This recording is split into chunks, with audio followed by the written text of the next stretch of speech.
Akan menjelajahi kota Surabaya sehingga ke masjid terbesar kedua di Indonesia, Masjid Al-Akbar. Dan pesona Islami ini sekaligus mengakhiri kebersamaan kita. Indahnya masjid di kota Lombok akan hadir esok pagi di Net 5. Saya Fitri Gantung. Saya Isabella Fauzi. Selamat pagi dan selamat menikmati akhir pekan. Ini Bila.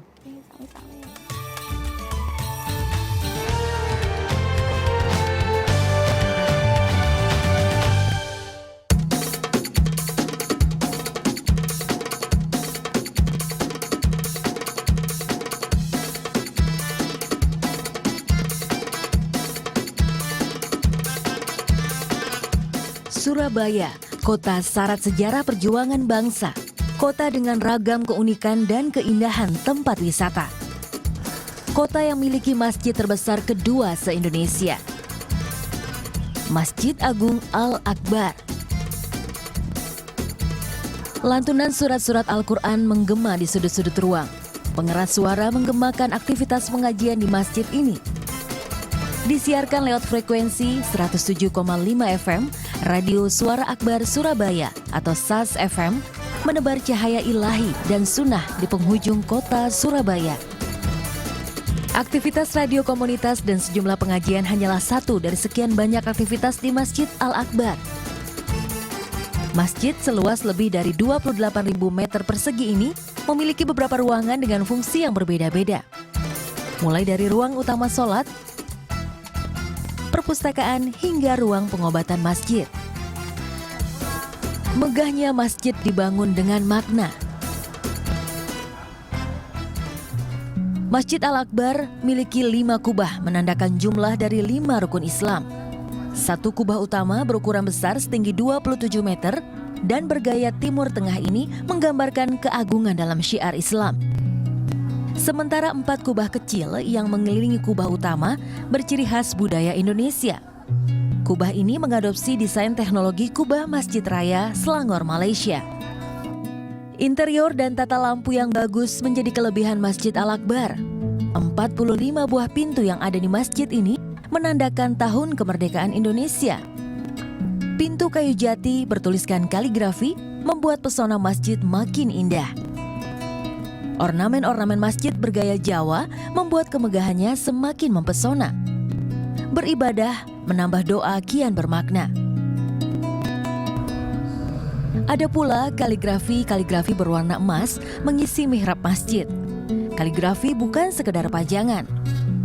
Kaligrafi surat An-Nur ayat 35-42 memerintahkan kita untuk selalu bertasbih di masjid, serta surat Al-Imran ayat 190-191 yang mengingatkan manusia kepada Sang Pencipta, Allah Subhanahu wa Ta'ala.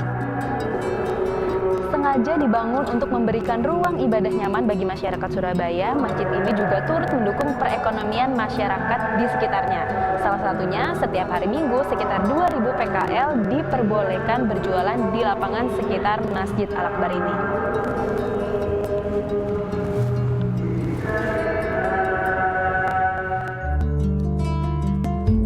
Masjid yang dapat menampung sekitar 30 hingga 60 ribu jamaah ini terawat dengan baik. Kebersihan tempat suci ini selalu dijaga dengan baik. Sejarahnya seperti apa sih Pak? Kok bisa dibangun masjid sebesar dan seluas ini di Surabaya? Iya, baik, terima kasih. Jadi seperti kita ketahui bahwa Jawa Timur itu provinsi yang besar dengan 38 kabupaten kota dan 38 juta penduduk. 95% adalah penduduk yang beragama Islam.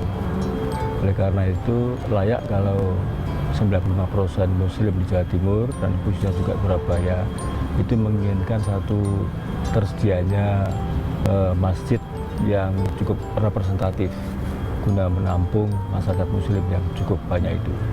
Seperti kita ketahui, Surabaya ini semula hanya mempunyai masjid Kemayoran yang besar, Masjid Al-Falah, Masjid Ampel yang kapasitasnya mungkin ya di bawah 2-3 ribu gitu. Ya, terdorong dari keinginan itu maka kebutuhan tersebut diakomodir oleh Cak Narto selaku wali kota pada waktu itu.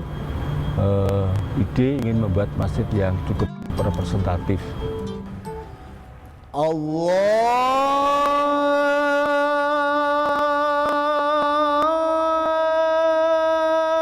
Akbar, Allahu Akbar. Keindahan dan kemegahan masjid ini kerap mengantarkan Masjid Al-Akbar menerima beragam penghargaan. Keunggulan ini lantas tak mengurangi kaidah masjid sebagai tempat beribadah dan syiar serta dakwah Islami. Beragam kegiatan keagamaan inilah yang menghidupkan suasana masjid. Masjid Al-Akbar kerap jadi destinasi wisata religi. Keindahan, kemegahannya mengundang berbagai jemaah di seluruh Nusantara. Beribadah sekaligus nikmati keindahan masjid dari berbagai sudut, salah satunya melalui menara masjid. Menara setinggi 99 meter ini menandakan Asmaul Husna atau 99 nama Allah Subhanahu wa Ta'ala. Dari menara ini, panorama kota Surabaya dapat dipantau dari ketinggian. Agar dapat menikmati panorama ini, kita cukup membayar Rp5.000 per orangnya.